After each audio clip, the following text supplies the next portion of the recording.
មនុស្សដែលស្ងៀមស្ងាត់ហើយអាចរក្សាភាពស្ងប់ស្ងាត់នៅចំពោះមុខសម្ពាធការរិះគន់ឬស្ថានភាពតានតឹងត្រូវបានគេមើលឃើញថាមានភាពចាស់ទុំមានស្ថិរភាពនិងគួរឲ្យគោរពភាពស្ងៀមស្ងាត់របស់អ្នកក្នុងពេលមានវិបត្តិអាចបង្ហាញពីការគិតគូរបានដិតដល់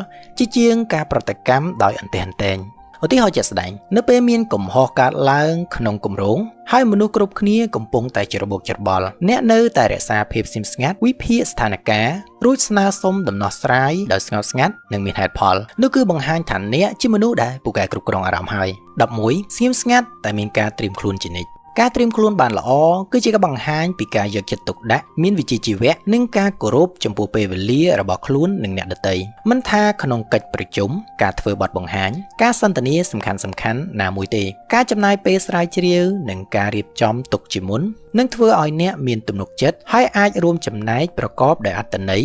បើទោះបីជា